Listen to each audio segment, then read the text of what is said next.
Hey, this is Brandon. And this is Drew. Welcome to Crushing It. We're going to talk to people you know about stories you may not. Hometown hustle, big time stories, weekly from Owensboro. Let's get to crushing it.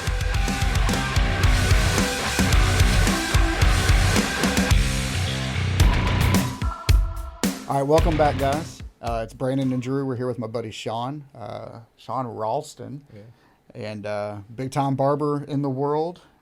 Home base right here in Owensboro, man. Tell us a little bit about you, what you're up to, and how you're crushing it.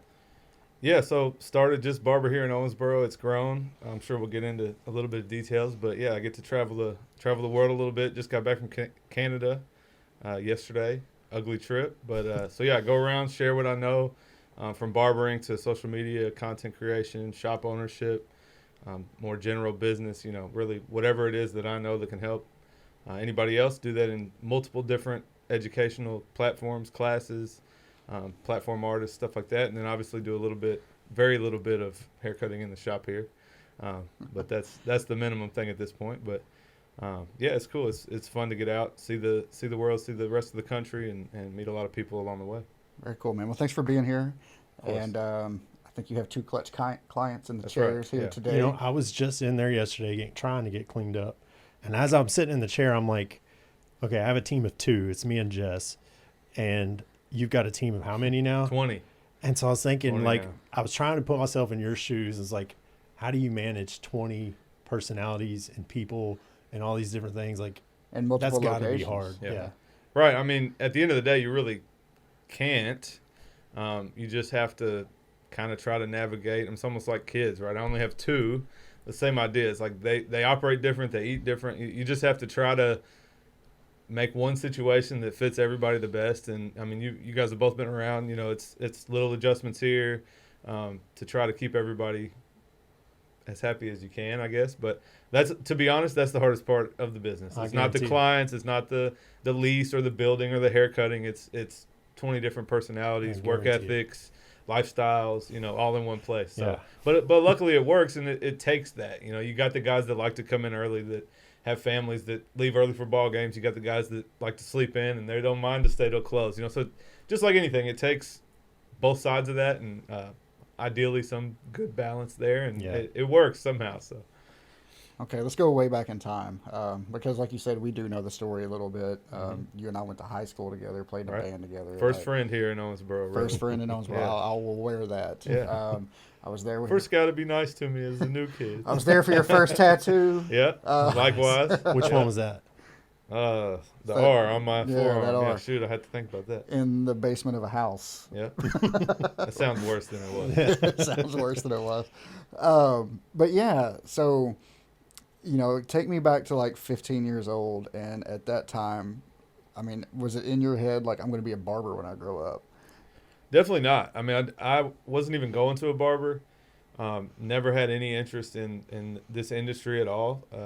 Not a thought toward it. I have a cousin that was a stylist pretty early on. Probably not quite at that point. She's a year or 2 older than me, but pretty soon after.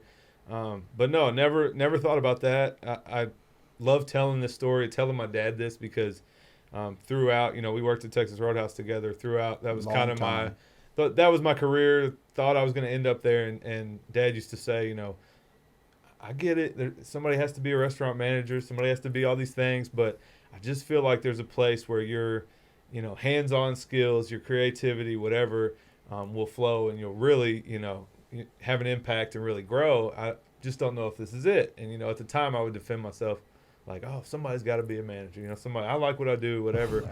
So no thought there. It just eventually fell in my lap, and I think, like, what my dad said was right, and this is the perfect outlet for me.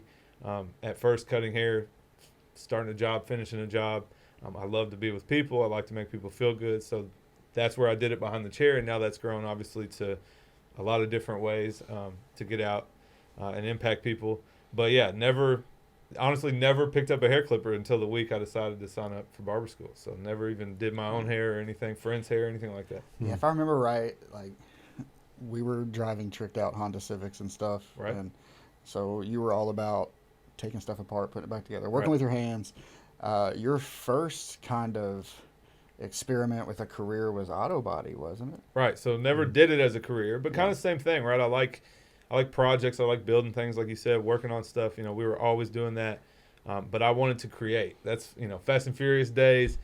I wanted to take a regular car and turn it into something cool, and there just wasn't a market for it here. So I actually went to apply, got an interview. I think it was like Greg's Collision Center. I don't know. It's something different now, I think. But I was going to get $850 to sand cars and sweep floors, and I'm like, this isn't really what, I wanted to do custom paint jobs and put spoilers and wheels, and, there's just not a market for that here. So I never did it as a job, but even years ago, I would say that school paid for itself because I know how to fix my own car, paint a bumper, paint a spoiler, stuff like that. But yeah, never did that as a career. But same idea, it was a creative outlet, hands-on, start to finish, build something with your hands and kind of be proud of. So I do that a lot, just never as a career. That's what drew me to Klutch to start going there personally is it was creative. It looked creative, it had a creative vibe, and we do creative work, and so I wanted that to reflect like my look a little bit, and so that's always been my draw. It's never been like your traditional barber that's, I think of like Marine Corps haircut, traditional barber, but coming into Klutch, you're going to get something creative, and the whole vibe there is creative. So I see that now, that creativity coming out of you. Yeah, well, I'm glad you said that too, because that's 100% what I want. Before I came on here, I was like, okay, I got to be really careful how I word some things about traditional, whatever, like Owensboro being very traditional, Kentucky being it, barbershops being it, because it's not a diss. Again, it takes a little bit of that. Some people like that, but yeah, I wanted to be as far the opposite of that. So I appreciate that comment that's the vibe you get from that. I wanted it to feel different, unique, creative, fresh, where you could feel, if you're that guy, you go in there, you feel that it enforces that. Absolutely. So that's awesome. So how did you know early on, like, this is going to be something special? Man, I don't know when that necessarily took place. I think pretty early on, I got out of barber school, 2014, I think.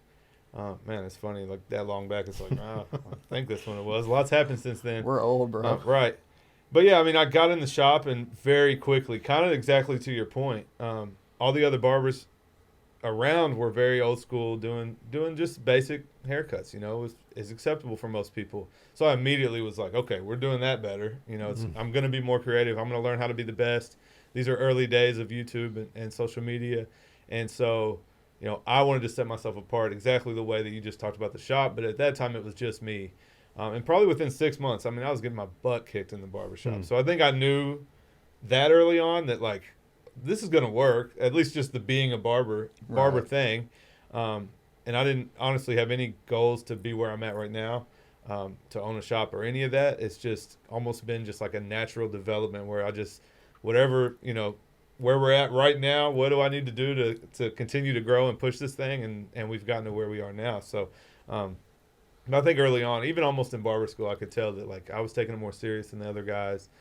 Not to say I was like better, everybody was fine, but it was pretty clear that like I found something I enjoyed that kind of fit that, like what my dad had said. I was enjoying it. There was a lot to learn. There was a lot of growth that I could do, and I'm always the guy looking for that. So I could tell it was the avenue. I just don't think I knew. Definitely never imagined I'd be where I'm at for sure. So 20 barbers, dude. I can't even imagine. Well, and so let's touch on that a little bit, right? Because I think a lot of people probably misunderstand like what your actual profession is now. Right. Like, yeah, you're a barber, you own shops, people pay you booth rent, but like your revenue stream, like you're a content creator. Right. So like explain, don't tell everybody how much money you make, but like kind of walk us through, like, because you only cut hair like one day a week, right? Right. 3 days a month. Okay. Yeah. Yeah. And you'd mentioned early days of YouTube and social media. So you kind of like came in on the ground with that to where you are now. Yeah. And like I said, it's just developed. And as it moves, I just move with it and try to find the best, best scenario for me. But yeah, so I went from a barber, which was my main income, to a shop owner pretty early, within 2 years. And honestly, the shop's never paid me a lot of money. It was just really a place to give other people that freedom. You guys both know a few of my barbers, so I wanted to give them the best place that they could have that freedom to grow and do it how they needed to do it. And then early on, again, back to trying to be nice about Kentucky. I wanted to teach. I always like to really, just in general, help people. If I know something that can help you, kind of like you doing it, offering to do this here, I like to be that guy. So I wanted to teach. Once I was successful as a barber, I wanted to teach. I taught all my guys. Well, when I went to do it, Kentucky barber laws said that I was not allowed to teach without being a licensed instructor with the state. And I didn't want to teach in a barber school. That wasn't what I wanted to do. And I had some friends elsewhere that were teaching in similar capacities to what I do now on YouTube and in person. Kentucky basically shut it down. I mean, they let me know they were going to show up to a class I was doing. They were going to find me, stop the class, things like that. Just really roadblocked me, like, you're not doing that here. And so that, again, it just kind of, I like to just roll with the punches. So that kind of forced a switch. I went to YouTube. I can put it on YouTube. There's nothing you can say about it, I don't think. They might have tried, but, and so that just took off. So yeah, now I'm full-time. I wouldn't even say I'm full-time content creator. That has provided opportunities where I'm more educator now, but through content creation, kind of 50-50.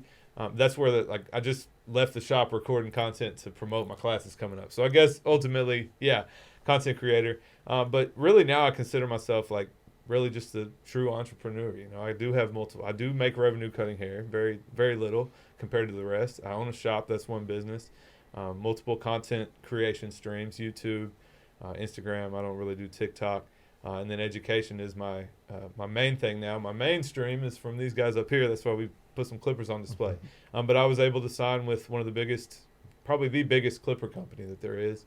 And I've been educating for them now. So that's actually my main stream these days. But yeah, probably about 7 or 8 revenue streams. And that's, it keeps it fun. It keeps it fresh. It's always shifting. It's always changing, kind of focus moves.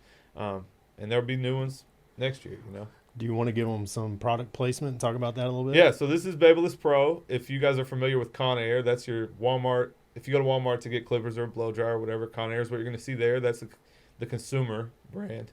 BaBylissPRO is the professional, and then the barber side is who I work for. So absolutely best quality. Like both of you guys, not even being barbers, could pick those up and be like, man, these feel like a quality machine. You guys, we handle stuff every day. Camera equipment, what's quality. Yeah. Absolutely the best quality. Amazing team from the office staff, all my management team, down to all the educators. Literally the top. I mean, there's probably 30 of us, and definitely within the top 50, there's all 30 of us are in the top 50 in the industry. So we got a heck of a team. Just really awesome people. This is my second year. It's been just unreal to work for them. So they send you all over, right? Like you just got back from Canada. You were in Orlando, Orlando a few weeks ago. Orlando, going to New Mexico this weekend. Wow. UK last year. Yeah, I'm trying. Supposed to go to New Zealand at the end of the year with Babyliss Australia, which is over that direction. They want to bring me to New Zealand, so cool. And let me get this straight. Kentucky still won't let you teach. They will. I can't call it a class, and I can't charge students. Okay. Wow. So what's the workaround there? What do you call it? Look and learn, and that's what we call it anyway, because that's something interesting. Again, I won't hope nobody sees this. It's going to get me in trouble. But yeah, I went to meet with them. I said, hey, like we got to work around this. I'm just trying to help people. I just want to teach. And so they had basically interpreted the law. They took it the way they wanted to take it and said that it says to teach you have to be a licensed instructor. I'm like, well, that's in the chapter about barber schools. I'm not doing that. And so we had a discussion about, like, I do this everywhere. I go to the West Coast, to Florida, to New York. I mean, I've been literally all around the country doing this. We do it all the time, and I can't help my own state grow.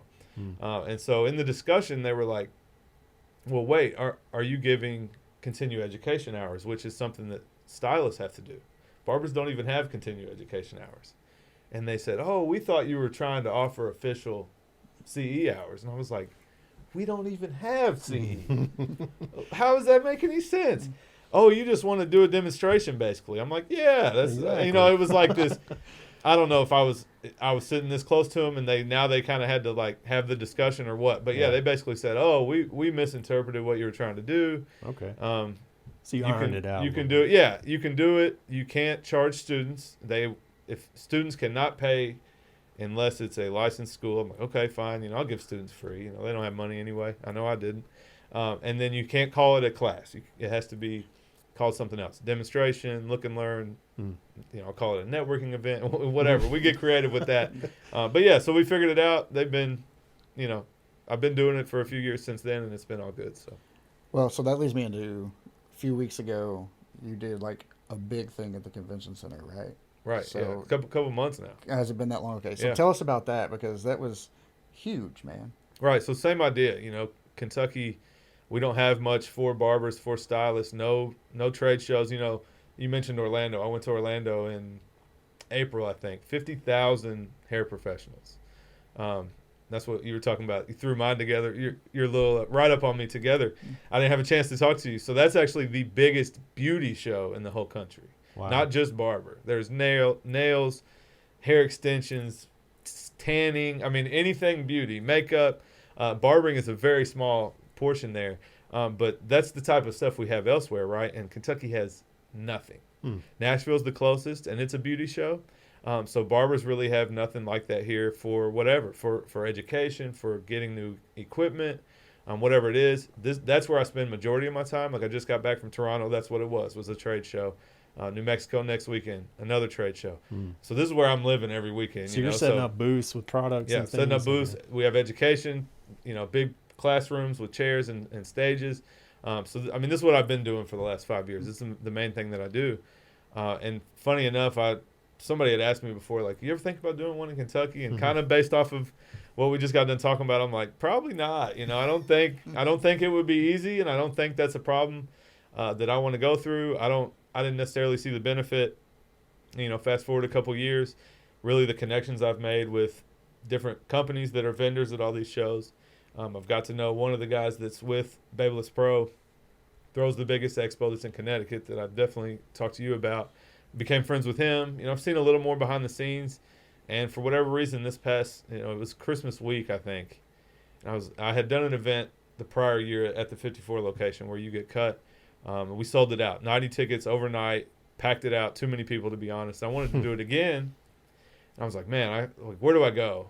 I can't do that again. It'd be too full. I always have to have room for it to be bigger. Started looking at venues. There really wasn't one. Went to the convention center. They acted like, well, we can make something happen. Like, it may be bigger than you're thinking, right? But we'll make it work. We'll work with you, especially if you don't know if you're going to need all the space. Like, so Christmas week, I call them. I'm like, lock it in. Let's do it. Let's go for it. I literally that night hit up 10 or 15 of my friends, that own companies. I about did friends. No, they are friends, but they're vendors as well. Hey, listen, I'm throwing this expo. I have no idea what to expect. I'll give you a free booth. I just need you to show up, Nice. And they all said yes, literally all of them. And yeah, so we threw the first Klutch Barber Expo. That was a controversial decision because in Owensboro, if you're not working at Klutch, you're not a fan of Klutch. So I didn't know if that would hurt or didn't think it would help. But I spent so many years building that brand. I wanted it to be Klutch Expo. Yeah, absolutely. Not the Kentucky Barber Right. Expo. So Klutch Barber Expo, yeah, March 16th, we had over 400 people. They stayed the entire time. I mean, I go to a lot of shows. They usually clear out, halfway through. 400 is impressive, but it's more impressive when you remember what the ticket price was. Right. Yeah, so we did 150 VIP, sold them out. I mean, people were begging for more. Wow. Added 12. I mean, we were doing where we started taking chairs from the general seating. And it was like, it's going to end up being half VIP. Like, is it VIP at that point? But we had like clipper giveaways included in the VIP. Nice. I mean, there's a lot of perks. You essentially got, I think my Barber Supply friends in Fort Worth Barber Supply, they gave $50 gift cards to the VIP. Well, the VIP was, I think 150, 120 early bird. You're getting 50 right back. Now it's general admission price, so it was a no-brainer. Yeah. But yeah, so we had 400 plus, amazing education all morning. Just an awesome vibe. The convention center was amazing. People were shocked. They're like, I've never heard of Owensboro. Definitely did not expect to walk in. You guys know how I do it. I mean, it was clutched out. Everything. My barber chair was up there, neon yellow. Yes. The custom capes. I mean, everything. We gave away a ton of those. I call them the Klutch Yellow Clippers. They're not officially that, but it was it, man. It was amazing. So we're doing it again next year. Already locked in. That's awesome. That's about to get to work. I need to talk with you guys too. I might need to get you guys involved. Sure. Definitely drop the ball on the media. Wow. I mean, you probably had a whole lot of yeah. Well, that's the thing. So we're talking about 400 people. Like, none of them were from Owensboro, right? I mean, not some. hardly. We had I'll say 6 or 7 local people, and funny enough, people I ran into or went on purpose to talk to, and I realized how that impacted, like how much help that was. So that's one thing this year. I'm definitely going to do a little tour around Kentucky to offer free education at some friends' barbershops, 3 or 4 different places. Louisville, Lexington, Bowling Green, maybe, just to get the word out and actually go run into shops, spend a day in whatever city, driving around to all the barbershops, shaking hands and inviting people. And I think that did help big time. And yeah, I need to double it next year. So my goal's 1,000, which is sweet, more than double. So, that's a little big, but talk about that too, how you're not from Owensboro. You moved here when you were in high school. Yep. What that means for somebody we're going to claim you as from Owensboro. Yeah. So somebody that's from Owensboro having like a big conference like that in Owensboro, because when this started with Brandon, it was like highlighting some people around Owensboro that are just crushing it in life, and how the little bitty Owensboro, 60,000 people, whatever it is, can produce like this great talent. Right. What does that mean? Yeah, I mean, I think it's cool. I think again, another let me watch how I word this. I think a lot of times in a lot of ways, I know both of you feel this way, because in your industries it's the same way. Owensboro can be very small. Like, because we're small, we have to keep it small. I'll give you a prime example. This is going to offend some people listening. So that's all right. I think rolling pin is acceptable donuts. Okay, they're fine. Okay, hang on. Yeah, right. No, I just love this topic though. It's the vibe. Anybody that's ever been out of Owensboro, Kentucky knows that they're not the best donuts in the world. There's a lot of better places. So Krispy Kreme closing here in 6 months really showed me how Owensboro rocks with Owensboro. Okay. And I'm not knocking rolling pin. They're good donuts. That just showed. I love Krispy Kremes. I was upset. I'll guarantee right. it. Yeah. I was upset. But in that idea, that Owensboro seems to just be very, like, it's a positive that we're a small community and it's local, whatever. But we don't think very big, I don't think. And we're the biggest small town that I've ever been to. Like, I lived in Houston. You've been elsewhere, yeah. And like Houston's huge, right? Way big. And so when I moved back home, even though I was only gone for a few years, like, it was culture shock. You know, it's like, oh, I forgot everybody knows everybody. And the people you do business with, you see at church, you see at Kroger, you coach soccer with them, like all these things.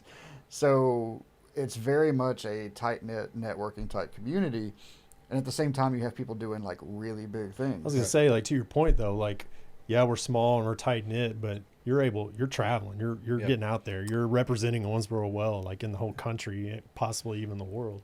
Like, that's cool. Well, and funny enough, I'm on stage with people from L.A. and Chicago and all these the biggest areas, you know. And a lot of people would say like, "Oh, you got to get out of your small town to make it or whatever." And whether you're doing content, media, podcasts, or like small towns just killing you.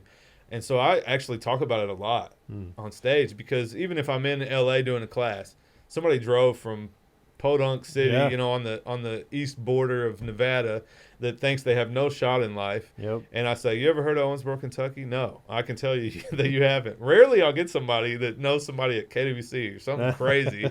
That's where Johnny Depp's from. Yeah, right. But even that, they most of the time don't even know that. But I actually, I use that as a teaching point. Like, hey, listen, don't shoot your own dreams down because you think where you're from affects you. And even people ask me, like, why don't you move away? And I'm like, I've been able to do what I'm doing from right here. And I enjoy coming back home. It's calm. There's no traffic. People are nice here. So I'm proud to go do what I do and be from here.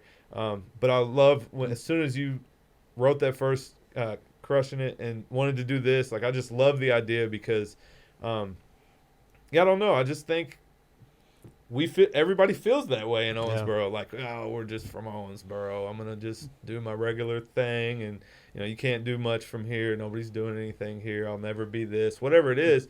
And I'm like, that is absolutely not true. We talked about it before, but that's kind of like the whole genesis of this whole thing, right? Like Memorial Day weekend, I'm in the produce aisle at Kroger and see somebody from high school. They're like, hey man, tell me about what you've been up to. without like beating a dead horse, I climbed a mountain, right? Yeah. Oh, yeah. And so Pretty cool. they're like, man, nobody from Owensboro does anything cool. And so I'm like, Hang on, back okay. up. He climbed Kilimanjaro. Yeah. Like that's not just like a mean, little hill in heck of a Philippines. mountain. Yeah, It's- that's yeah, it's a thing. take but, some credit there. I wouldn't make it home if I was. Right. Yeah. I would. people are sick of hearing me talk about Yeah. it. Yeah. But just that comment, like nobody's doing anything. It's like, hold on, Yeah. plenty of people are doing plenty A of lot.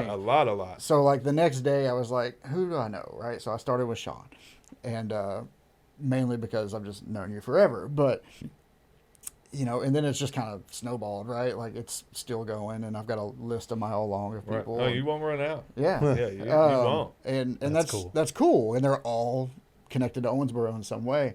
But you said something earlier that made me think. So oh, you'll never make it from Owensboro. Like, do you feel like you've made it? Yes and no. I feel like kind of like you asked me, when did I know I was on? This was it. I've reached every goal that I've had for myself, but I'm not done. I haven't made it. I mean, I'm still navigating what's next. We just opened a second location. That's been a journey. Now that's settling in. So it's like, my dad just moved to Bowling Green right on time. I'm like, I'm gonna start scouting locations. Like what's next? So I'm constantly looking at what's next. My goal is to, set myself up to be home with my family. My kids are getting older. I want to be at games. I want to be at those things. What else I do, we're still figuring out. Mm-hmm. So no, I don't feel like I've made it. I've achieved a lot of the things I set out to do, but it's not like there's an end to the list. It's just I just keep kind of rolling with the punches and taking it where it goes. So I am getting older in a sense of, I'm not trying to do, I just told you, I just spent 12 hours in Toronto airport Monday all day. Didn't see my family the whole day. I was supposed to be home at, 11 o'clock. Like that's getting old.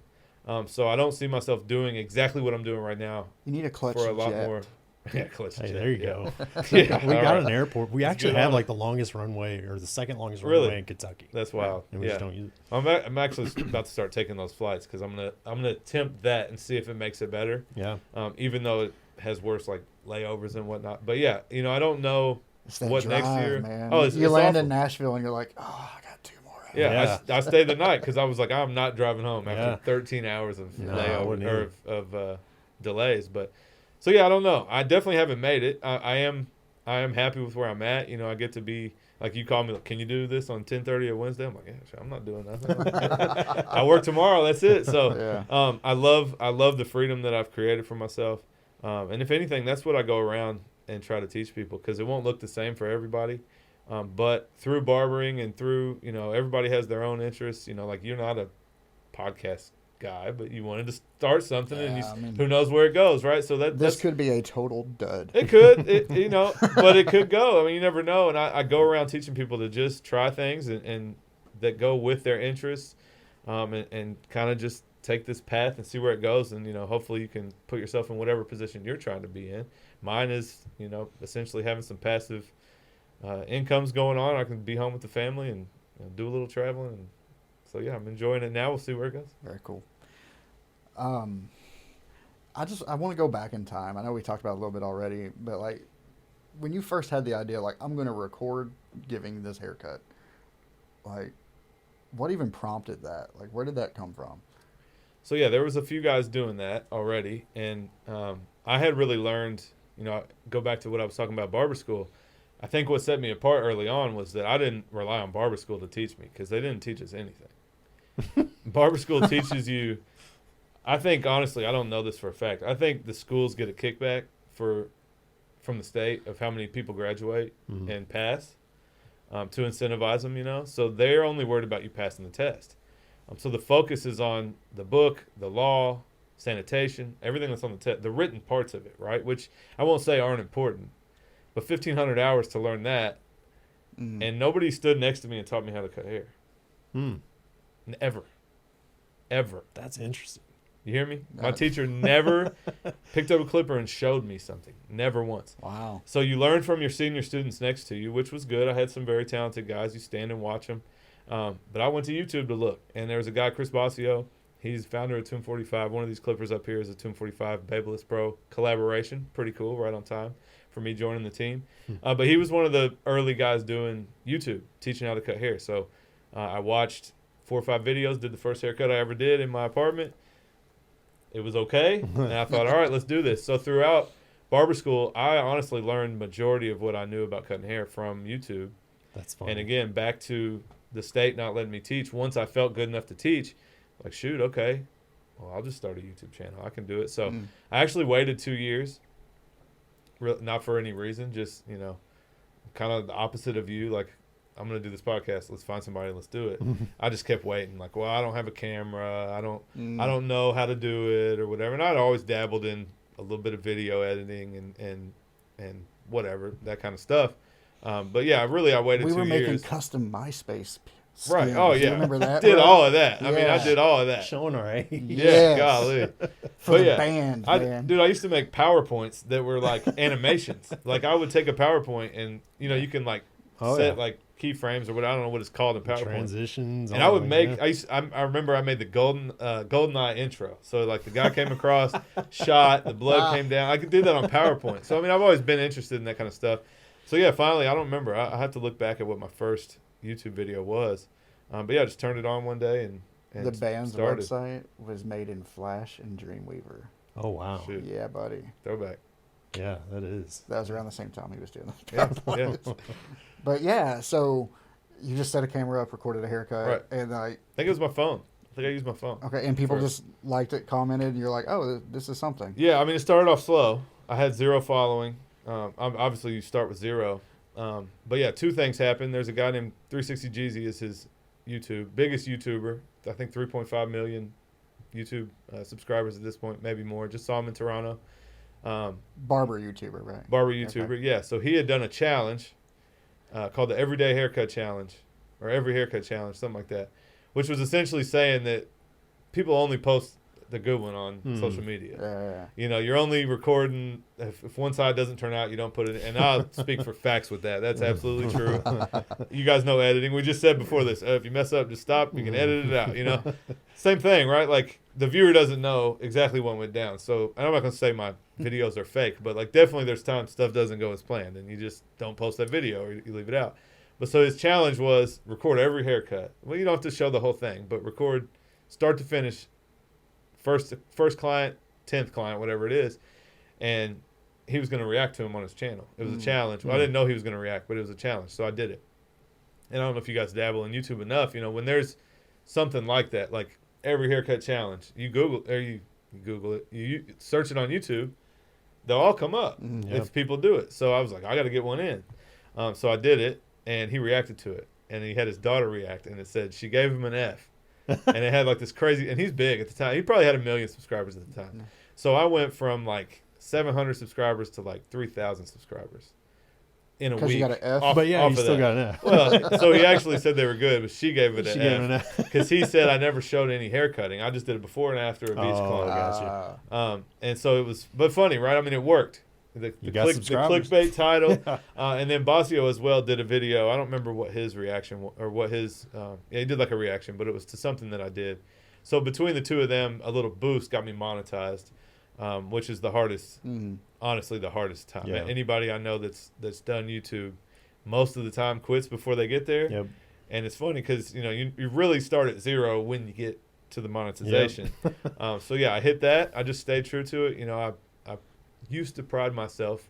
I went 4.5 years, never took a week off of YouTube. Wow. Even through the pandemic, never missed. I was up there cutting my own hair. You had some silly videos. Oh man, I let my wife cut my hair. It's like once a week. At least once a week. I got That's up awesome. to 3 a week at one point. Dang. Which is really when I saw my That's the growth, way to obviously. go, But yeah. You've but got the plaque, right? I do have a plaque. I should have brought that. Oh, you got a Dude, YouTube man. button? Yeah, I got the play button. So Dang. yeah, so I have like 166,000 right now. But yeah, I mean it's a slow. Subscribers. Yeah, slow grind. It had little spurts, just like anything. You have a video that does better than the rest, and Yep. it popped up a little bit. And then I hit it hard there for a while. Did 3 a week, and that was at the peak of me like building. That's where this came from. This Babyliss deal. You're doing all your own editing. All my own editing. I did hire an editor at one point. Very difficult to communicate what you want through a video for somebody. Yeah. I think you work with somebody long enough that gets it, but for me it didn't work. So went back to editing. currently I'm not posting consistently on YouTube, but again, it's just kind of shifted. I kind of ran out of people, and I'm going to start maybe doing some more day in the life. Like, I should be recording this today. Like, that I came here today and put a snippet in. And, Yeah. We'll send you so clips. I'm shifting to like that kind of. It's kind of like, who wants to see what I'm doing, really? But it's grown enough that people tell me, like, post vlogs, dude. We want to see what it looks like for you when you're not doing a tutorial. So we'll see where that goes. You got into like some funny videos I've seen. A little bit. Yeah. I'm not an actor, you know. So if it involves me like acting, like we're gonna do something, like, then that's bad. But yeah, my most like viral video outside of YouTube is like something dumb that only barbers get. But like, I dropped a guard and it hit the mat because the mat has a beveled edge. This is real life. Anytime you drop something, it always hits the edge and it always shoots under your station. Like, every time. So I made a video, it like dropped and then like slid all the way across the shop and everybody watched it go by.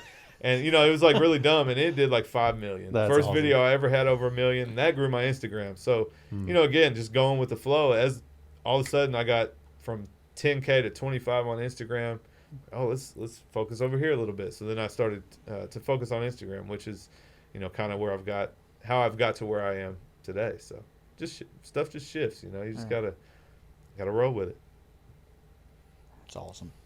I'm gonna hit this monster that I'm not endorsed by. Yet. But you could be Cover if the you wanted to. label. Oh, Yeah, I mean, you're listening, monster. This guy. Yeah, I drink it every day. Send me an endorsement. 166,000 on YouTube and 110 on Instagram. dang, that's solid. Right here in Owensboro. Yeah. Crushing it. And that's what it's all about. Like, you know, that's why we're here. And I kind of want to circle back and maybe even close it out by saying, like, I'm proud of you. We're proud of you. Yeah, Owensboro's proud of you. I think this is really cool that somebody from Owensboro can do big things like this. I bet there's a lot of people in Owensboro that don't know you have over 100,000 subs on Instagram and YouTube. Like, that's a big deal. I think most people in Owensboro probably think Sean just cuts hair every day. Yeah. On Frederick. Yeah. And I don't at all. Right. That's Really. like the last thing you do. Yeah. So what's next?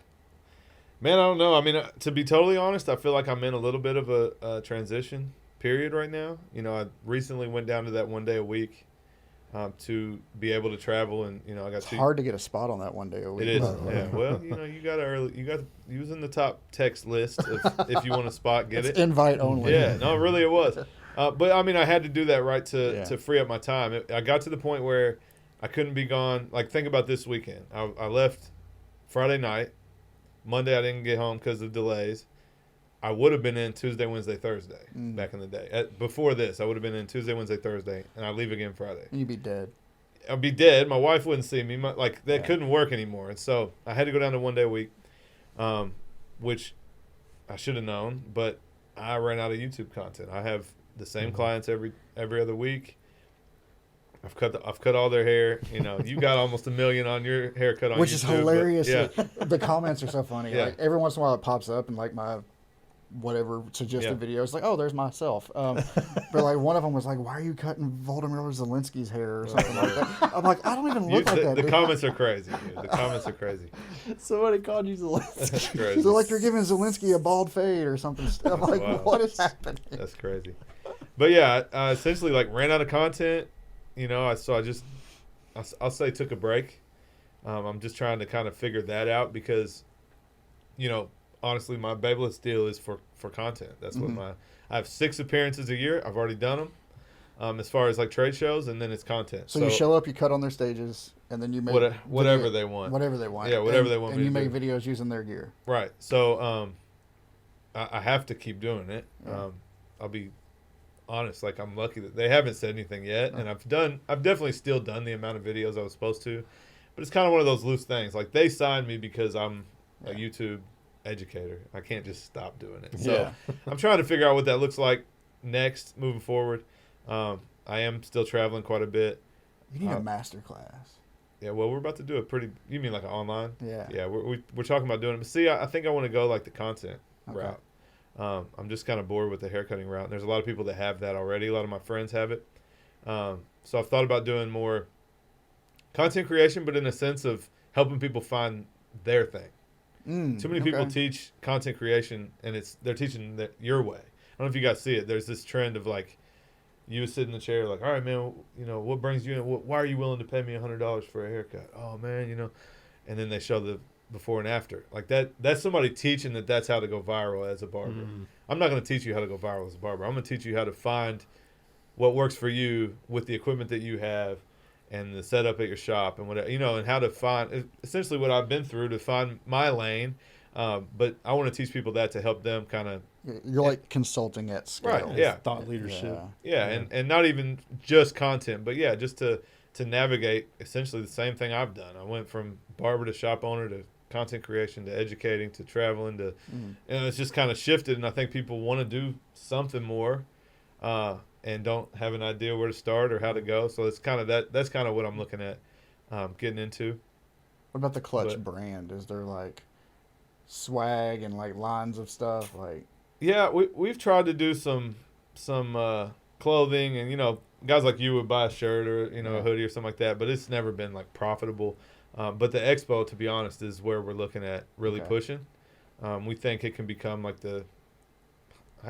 we always say like Midwest area, but we're really like in a funny spot right there. We're the South, but like we're right under the, what's the Midwest, whatever. But yeah, the middle of the country is where we're at. Mm-hmm. There's nothing here.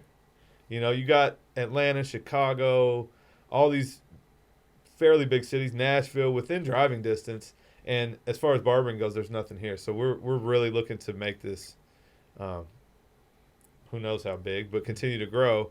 And we're going to keep clutching it out. So I already have like 3 of my vendors that are friends of mine that are going to drop exclusive. Like we're going to do a clutch colored aftershave next year at the event. What was the other one? Oh, my scissor company is going to do custom clutch inserts that go in your scissors that are what I have, that everybody can spot my scissors because they got them. We're going to, as many like exclusive, we're going to make it like this show in the Midwest just comes out. Middle of the country where nothing else is going on, that we can all own, like people that can get to this show, they can own it as like this is our event. This is they come every year. Most important thing, most fun thing about it, I got to just walk around and mingle with people the entire time, and it was just really special. So we just want to build that, and make it as clutch as possible. And as Owensboro, it's not going to leave Owensboro, for exactly the reason that you're doing what you're doing. I want every magazine and art saying, "Oh my gosh, look at this! 10,000 people came to the convention center put us on for the this." map. Yeah, right. So. And I'm trying, I shout us out every chance I get on stage and let people know where I'm from. But yeah, we're just going to keep pushing that. And I don't know where I'll end up. I'm going to keep doing what I'm doing and just navigating it as we go. So. All right, let's shift gears real quick. So tell me about your family. Tell me what you do for fun outside of cutting hair. Ain't no fun. I just spend time with the family. That's it. Yeah. This is my life, I think as an entrepreneur, as a, that's the only term I can call myself. But yeah, barber, entrepreneur, educator, that encompasses everything that I think about outside of being at home with my family. It's always like, that's what I'm doing today, really, even though it's your thing. Like that's what I'm talking about when I'm out of town. It's the same thing. So I don't have a ton of hobbies. That's really what I focus on right now, is just that quality time at home with the family, not missing things. My son just started like a preschool summer camp thing. I was definitely going to be there to take him his first day, pick him up. You know what I mean? Awesome. Like those are things that, and it's not like, I don't remember like my dad was never there growing up type of thing. I think I know a lot of people and kids and through the barbershop, and definitely see that some, maybe the single mom bringing the kids in saying, their dad's not around, he doesn't come to this. So it's like, I'm going to make sure that I'm the opposite of that for my kids, for my wife, and make sure that, I can be at everything that I can. Of course, I'm going to miss some things, traveling. Sure. But I do want that to dwindle down as they get a little bit older. Because, heck, if I need to be a baseball team coach or whatever it is, I'm going to be there. Clutch sponsored team. Yeah. All those jerseys would be fire. They would. Oh, yeah. You already know. I've already done some jerseys. But, a team around here stole our name and did it already. A baseball team, travel team. But, that's good. People are inspired by what we do. Yeah. Kentucky Klutch. I know all about you. But, yeah, to be honest, there's no licensing deal there. Yeah. Too many hobbies. Honestly, that's how my stuff keeps developing, though, is like video editing. I have a camera. I've challenged myself this year to start taking it on the road with me and taking pictures of all my teammates and people working, because none of us ever get, like, we're all filming our own stuff or whatever. I got a $5,000 camera setup that I don't use except on a tripod on my mirror to record a haircut still. So really my hobbies are like when I learn video editing, learning stuff, I do anything I need to do. I just try to teach myself, and that's where I spend, I guess, any free time I have. Is like I just got done repairing a bunch of stuff at the house from the hailstorm that now I know how to do. So yeah, I like to learn stuff. So if anything, that's probably it. Just kind of pushing myself to. You've done a lot of home projects lately, right? Yeah. Building stuff. Yeah, I challenge myself. I'm about to build a covered thing for my back patio, so I'm gonna do it myself and learn myself and YouTube it, and like that's come over when you're done. That's the that's the up. world I'm in, right? Is YouTube, and like I love the idea that you can learn anything on there, and so I just always challenge myself to learn it myself and go do it, and I guess that's probably about all I got to answer that question. Cool, man. I don't do much else. The one thing I like to ask everybody, like parting word or parting. Like, who is somebody from, like, a coaching, mentoring, even if you don't know them personally, like, 20 years ago, Gary Vee was telling everybody, document everything, right? Like, who should we be paying attention to right now in your mind? Interesting point. I love Gary Vee. Yeah. I love Gary Vee because he says what he wants to say. He doesn't care if you like it or not. I'm definitely a big fan of Gary Vee. I don't think I had anybody in particular that necessarily like even that I would tell you to go listen to. I think, like I said, my dad has challenged me a lot. We didn't get into this a lot, but my dad won national. He's an athletic trainer, not anymore. He was for one of the biggest basketball teams in the world back in the day. Won National Athletic Trainer of the Year. And funny enough, indirectly, all of a sudden I realized that I'm traveling on the weekends, staying. This is what I grew up doing. Oh wow! And I don't know if I'll ever win Barber of the Year, but I'm on the team with a guy that just won it. One of my BaBylissPRO team members. So without trying, I end up, kind of in this obviously total different industry, but same idea there. And so I think, I just saw his hard work and how serious he took his job and all of that. And somehow ended up doing different trade, but same exact setup, right? And no dig at my dad, but definitely he would tell you now at this point that he was gone a little too much, which is why I think I put so much emphasis on making sure that I'm home. But yeah, I think kind of like I said, Let's shout the basketball team out real quick. Okay, yeah. It was the Fab Five. Michigan basketball, early 90s, the Fab Five. Yeah. At the timeout game, if you watch it, his dad's on the bench. I was at the game as well. Oh, wow.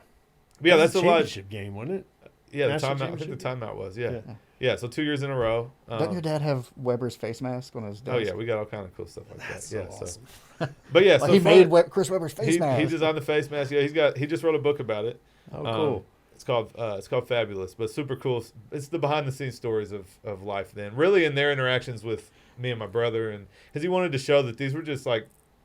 Did you show me a picture like you're on Jalen Rose's shoulder? Yeah, I don't remember who it was, but yeah, these are like 18-year-old college athletes. They weren't bad guys, because they got a lot of bad, not clout, but bad press at the end. Yeah. So the book was just like, hey, listen, man, they carried my kids around.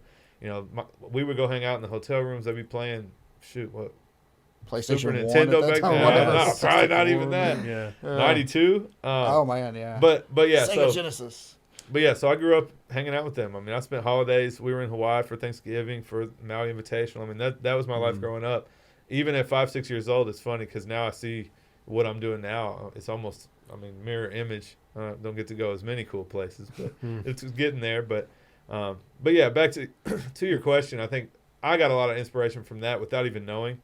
But kind of like I said, I want to help people find and navigate. I think people just need to be open to, kind of my comment on a lot of Owensboro mindset is like, it's okay to just do it how we do it and not push or not try to grow or whatever. I think just be open to what's around. Like whoever watches this, hopefully says, man, this as a whole series says, man, you know what? If it's a 20-year-old kid that thought they were going to just go work for their dad and make $10 an hour or whatever, like, man, you know what? Aaron Kaiser, I saw this podcast about, or hopefully they saw Sean. Maybe I'll be a barber. There's a lot more than just being a barber, So just be open to that around you because it's everywhere now. These days you scroll social media. Hopefully, that's all I see is podcasts and this and Gary Vee and people pushing. man, it's so wide open to do whatever It you want is. these days. I mean, Well, you and can so- make anything a career, a business. So Yeah, I mean, yeah, honestly. So when Drew and I had lunch recently, we kind of talked about this. Like, crushing it looks different for everybody. right, Right. So, like, the whole idea here is I'm not going to have 50 interviews with guys doing the exact same thing Right. Sean's doing or whatever. And nobody's doing what I'm doing. You heard it. Yeah. But yeah, so anybody can make something happen, right? And you can do it from anywhere. So that's why like the Owensboro part is so important to me, Right. because when we were all in high school, all of us were like, "Oh, I got to get out of town, right? I got to go somewhere else to For do sure. something." And then it's funny because we all come back, and I like to think we're all doing things, Right, right? absolutely. So, pretty cool vibe. So thanks, because you're crushing it for Thanks. joining us. Thank you. I'm trying my And best. this is going to be a lot of fun, Yeah. I think, down the road. What do you think, man? Absolutely, yeah. Thank you for coming. And again, I'm just proud that something you're doing came from Owensboro. Right. You were inspired by that here. You crushed it here. You grinded here, and you made it here.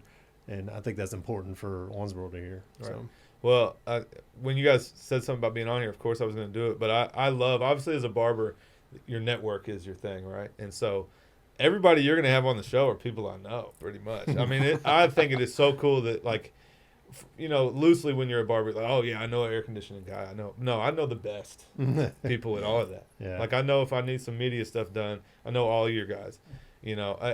Aaron Kaiser did a mural at the shop. I mean, Yeah. really everybody that's really doing it, I think, around here. Not to say like the tie is me, that ties them all together, but Right. there is a network of people that are crushing it here. So as soon as I saw you did it, I thought, man, what a cool idea. Because I think a lot of us go missing through the cracks and don't get, if I'm being honest, don't get maybe the publicity or the credibility that maybe we should.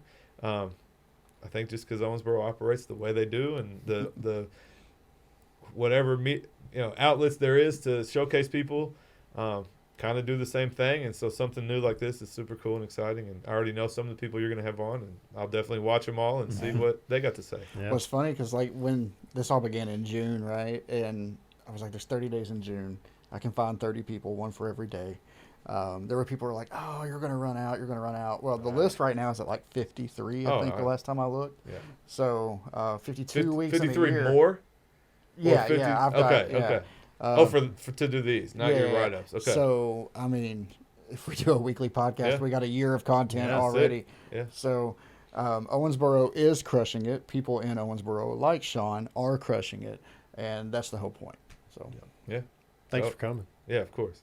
Anytime. I'll be on episode 1 next year when we revisit and see where everybody's at.